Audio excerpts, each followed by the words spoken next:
Hello everyone, and welcome to Team Atlas presentation on Academic Building 2. We are powered by the sun, grounded in the earth. So first, let's meet the team. Here is the arrangement of our team. We come from a wide variety of academic but also personal backgrounds, but at the end of the day, we are all Hokies. So first, let's talk about Academic Building 1 and its associate building, Academic Building 2. They are part of the Innovation Campus that is a satellite campus to the Virginia Tech campus located in Blacksburg, Virginia, but these two academic buildings are located in Northern Virginia. So what are we going to be doing? We're going to be designing a next generation academic building that actively produces and manages its own energy. This building is going to be designed as a living system. We are seeking LEED Gold, and you may ask, what is LEED? So it is a worldwide green building accreditation system, and gold is the highest standard that one can meet. So looking to seek that LEED Gold standard. How are we going to do that? We're focusing on many different energy efficient methods, using sustainable materials, and also incorporating some biomimetic design principles and features. So a biomimetic design is something that incorporates nature into its design, just because nature is continuously evolved, and we want to incorporate those strong, durable principles into our building. So what are we going to be talking about? So sustainability is not just a single system. It's a layered design strategy. We plan on using a geothermal system, which is efficient HVAC ground loops. We want to make sure our building is heated and cooled efficiently. We're going to be using BIPVs. So these are building integrated photovoltaic panels. They are going to be embedded in our glass surrounding within the building that will help with that energy efficiency as well. Also, incorporating some daylight strategies. This includes light wells and light shelves. That's just going to reduce that artificial load of lighting and incorporate some more natural lighting. And then with that, a green roof for stormwater management, as well as the aesthetics that it provides within the building and throughout. Also, windows, they will be a triple pane setup, and this will allow for a more efficient cooling and heating of our building.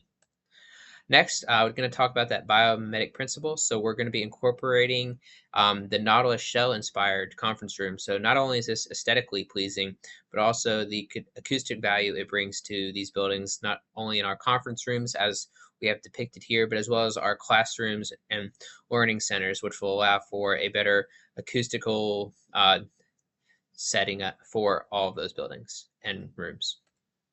Next, talk to a lot of stakeholders, not only students that will be using this building in the future, but as well as other important stakeholders throughout the process.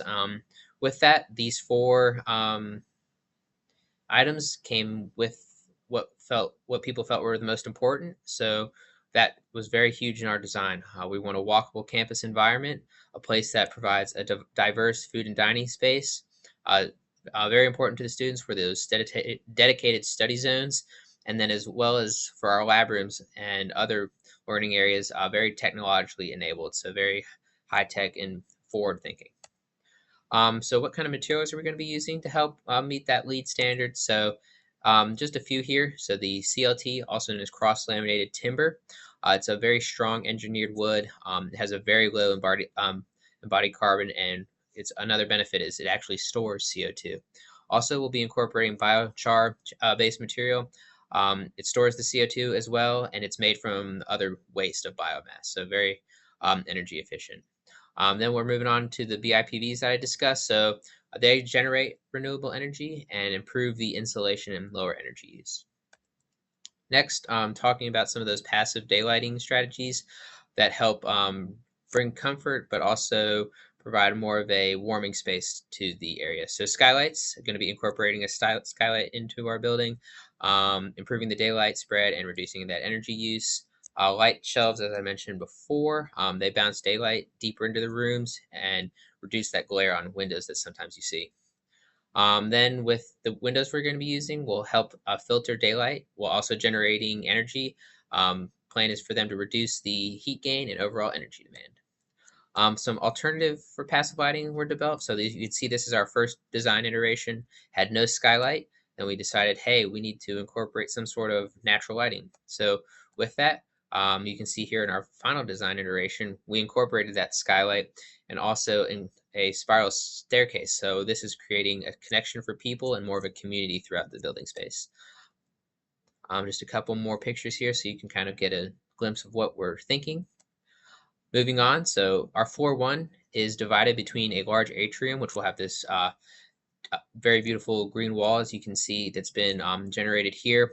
And then in the right side, our plans for our multi-purpose court. This will act as not only a basketball court and any other court sports, but as well as a drone space area for students to be able to test some of the drone capabilities they're working on. Just showing the locations for these buildings. The progress of this project has gone through many, many design iterations. You can see our back of our napkin sketch, very rudimentary, but as we've slowly evolved, we've moved into our second design, with as well as the first design, just slowly evolving these processes as they continue. Here's the third design iteration, and with that, we were able to create an AI designed iteration, which shows just kind of what we're feeling and believing this new academic building 2 should look like. With that, I'm going to turn it over to my teammate Jennifer, and she's going to provide a more in-depth view of what academic building 2 will look like. Thank you. Zeke. Hi guys, my name is Jennifer. I'll be taking you through our model for today. Just to better orient everyone, this is the north side, east side, south side, and west side of our building. For people who are not familiar with the Alexandria, DC area, the Potomac River is on this east side, so this is where we'll be on looking from the east side in case you're not familiar. So going into it, this is just a 3D view from the southeast end, almost as if you're from the river looking onwards to how our building will look like. You can see some of the floors, the green roof, and the skylight that Zeke was talking about earlier. So going in deeper, we're going to go into our level 1 plan.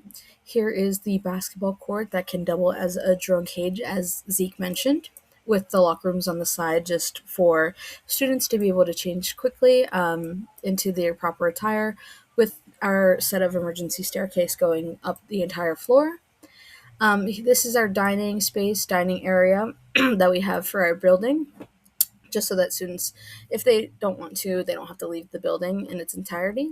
Here is on the north end, this is our living wall that spans 2 floors from level 1 and level 2, with some seating around just for students to have some lounge areas, study spaces, and hanging out collaboratively with their friends. And here's our set of elevators that spans up for ADA requirements. Moving on to level 2, it's essentially the same thing. This space goes up 2 floors, that's why it's cut off from this view. This is our little walkway on level 2, so people can look into the basketball court for any of the games, or they can stand here for any of their drone experiments or during their drone lab testing. We have lockers and storage spaces here as well.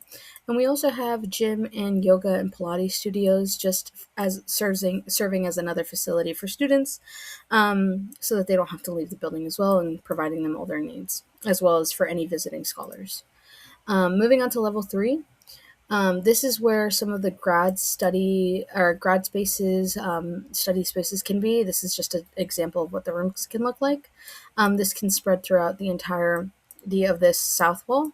And then we have classrooms in here. And then this is our study spaces as well that we have for our students. And this is the start of the spiral staircase and the skylight in the atrium for our building. This is the Nautilus conference room or classroom that Zeke was talking about earlier. And these are expandable classrooms that are lab spaces that can occur. You can have one big classroom or one small ones. And level 4 is essentially the same footprint. So I'm going to jump to level 5. Level 5, we have an example of what one of the living spaces could look like in case we have visiting scholars. This would span throughout the entire south wall, and then on this side, on the east side of the west side of the wall, this is where we can have bigger rooms for families, for any of the visiting scholars, some of the lounge spaces, and then this is a shared kitchen for all of the people that will be on this floor. And then finally, for our 6th floor, we have our green roof, our final exit for the stairs, and the skylight. So hopefully this gives you guys a little bit of insight as to how our building is going to look like. And yeah, thank you.